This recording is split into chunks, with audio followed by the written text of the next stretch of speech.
Կառավարությունը մտադիր է վերանայել արտահանման ոլորտում կիրառվող պետական աջակցության քաղաքականությունը։ Վարչապետ Նիկոլ Փաշինյանը հայտարարել է, որ պետական օժանդակության ծրագրերը կգործեն բացառապես այն տնտեսվարողների համար, որոնց արտադրանքը համապատասխանում է սահմանված նորմերին։ Ըստ Փաշինյանի, արտադրության ոլորտում անորակ կամ չափանիշներին չհամապատասխանող ապրանքների շարունակական արտահանումը բացասաբար է անդրադառնում պետության տնտեսական հեղինակության և միջազգային շուկաներում երկրի դիրքերի վրա։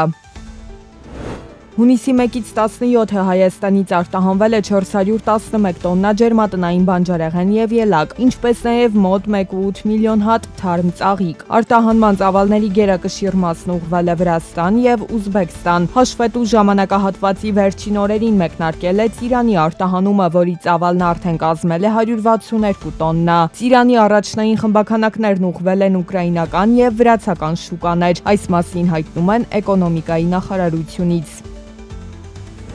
Կադաստրային քարտեզներում առկա տեղագրական ու չափագրական անճշտությունների ուղղման մեխանիզմները կկատարելագործվեն։ Օրենքով հստակ կսահմանվեն քարտեզների ուղղման համար պահանջվող փաստաթղթերի լիակատար ցանկը և դրանց ներկայացման վարչական փուլերը։ Կադաստրի կոմիտեն կստանա իրավական հիմքեր նախկինում կիրառվող սահմանափակումներից դուրս գտնվող քարտեզագրական սխալները արտադատական կարգով ուղղելու համար։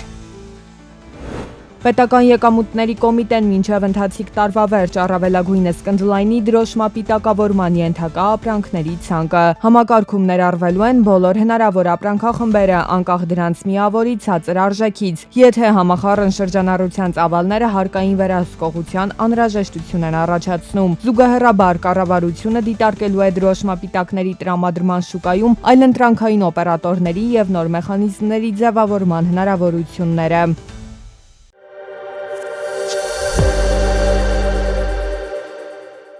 Apple-ի գործադիր տնօրեն Թիմ Քուքը հայտարարել է, որ ընկերության արտադրանքի գների բարձրացումը անխուսափելի է։ Նա նշել է, որ ընկերությունը հնարավորինս երկար ժամանակ փորձել է պահպանել իր արտադրանքի նախկին գները, սակայն այժմ նախատեսում է բարձրացնել դրանք փոխհատուցելու հիշողության միկրոչիպերի և պահեստավորման կրիչների արժեքի կտրուկ աճը։ Արդյունքում սմարթֆոնների և նոթբուքերի արտադրողները ստիպված են վերանայել իրենց սարքերի կոնֆիգուրացիաները, ավելի հաճախ թողարկելով մատչելի մոդելներ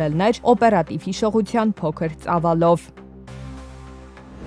ՆԱՏՕ-ի եվրոպական երկրներն ու Կանադան մեկ տարվա ընթացքում գրեթե 90 միլիարդ դոլարով ավելացրել են պաշտպանական ներդրումները։ Սա տպավորիչ ցուցանիշ է, գրեթե 20% աճ ընդամենը մեկ տարվա ընթացքում։ ՆԱՏՕ-ի գլխավոր քարտուղարը հայտարարել է, որ եվրոպացի դաշնակիցներն ու Կանադան դարձել են ավելի մարտունակ և ավելի մեծ պատասխանատվություն են ստանձնում անվտանգության ապահովման գործում։ Սպիտակ տան տարածքում կառուցվող պարահանդեսների սրահի արժեքը նախորդ տարվա նախնական գնահատականների համեմատ աճել է 3 անգամ և մոտենում է 600 միլիոն դոլարին։ Դոնալդ Թրամփը նախկինում հայտարարել էր, որ իր վաղեմի երազանքը հանդիսացող այս նախագծի իրականացման համար պետական բյուջեից միջոցներ չեն ծախսվելու։ Նրա խոսքով ֆինանսավորումը պետք է ապահովեին կորպորատիվ հովանավորները, սակայն փաստաթղթերի համաձայն նախատեսվում է 307 միլիոն դոլար հատկացնել դաշնային աղբյուրներից։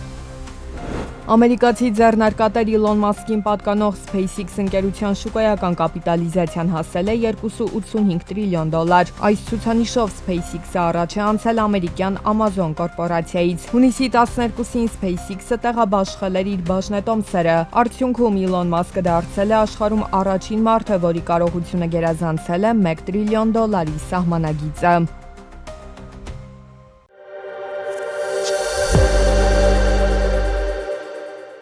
Ուր են արտահանվելու հայկական ապրանքները։ Ռուսաստանը փակել է իր շուկան հայկական արտադրանքի համար։ Սահմանից հետ դարձած ու կես ճանապարհին մնացած հայկական ապրանքների հարցը հասել է նաև Արևմուտք։ Հեղինակավոր Financial Times պարբերականը տարածեց լուրը, թե Եվրոպական միությունը նախապատրաստում է շտապ առևտրային աջակցության փաթեթ Հայաստանի համար, նպատակ ունենալով մեղմել Մոսկվայի կողմից սահմանված տնտեսական պատժամիջոցների հետևանքները։ Այսպիսի իրավիճակում վարչապետ Փաշինյանը չի ցանկանում ավելորդ լարվածություն մտցնել։ Ասում է, այնպես չէ, որ իրենց մտքում փակել են կրկին ռուսական շուկա արտահանման հարցը։ Պարզապես հիմա այլ ուղղություններ են փնտրում ու դիտարկում։ էկոնոմիկայի նախարարը նշեց արդեն այն նոր ուղղությունները, որոնցով մենք արտահանումներ իրականացնում ենք, արդեն երկրների թիվը տասնյակից անցնում է, ընդ որում նրանց մեծ մասը նախկինում 0 արտահանում ենք ունեցել, 0 արտահանում պատկերացնում եք, հիմա մենք արդեն ունենք խմբականակներ եւ ոչ միայն ունենք խմբականակներ,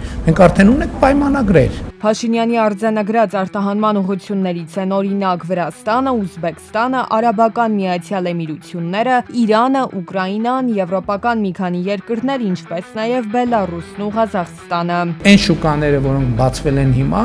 իրենց ակնկալիքը եւ պահանջարկը շատ ավելի մեծ է, քան մենք նախորդ շրջանում կարողացել ենք ընդհանրապես մատակարարումներ անել։ Եվ մենք պետք է մեր տնտեսվարողներին աջակցենք, որպեսզի նրանք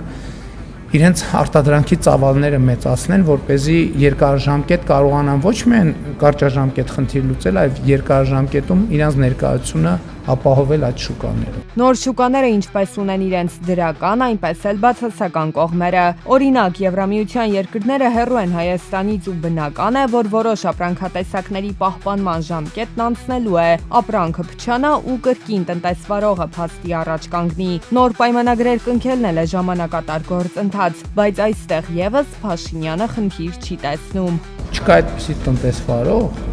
որը, ասենք, ենթադրենք ոչ մի հատիկ ծիրան նախորդողոց շրջանում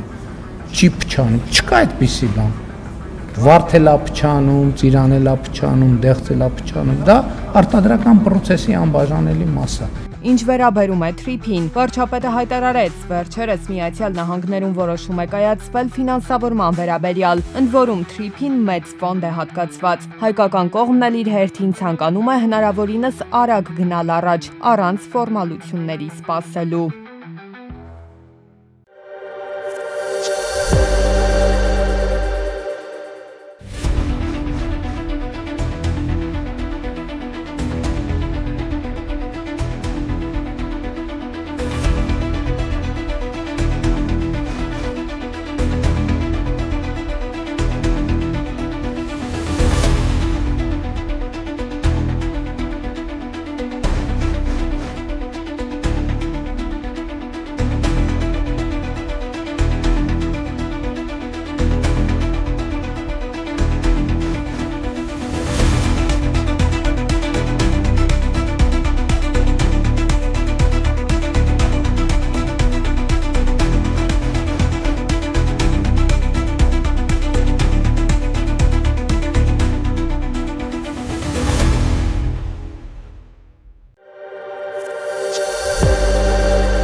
Օրենսդրական նոր փաթեթի կիրառմամբ նախատեսվում է ներդնել տեխնոլոգիական լուծումներ, որոնք կապահովեն գնումների ընթացակարգերի ամբողջական թվայնացում։ Թափանցիկության մեխանիզմների ուժեղացմամբ կնվազեցվեն կոռուպցիոն ռիսկերը, ինչը կխթանի նոր տնտեսվարողների մասնակցությունը պետական մրցույթներին։ Կկրճատվեն նաև մարդկային գործոնն ու փաստաթղթաշրջանառությունը հայտերի ներկայացման եւ գնահատման ավտոմատացված համակարգերի հաշվին։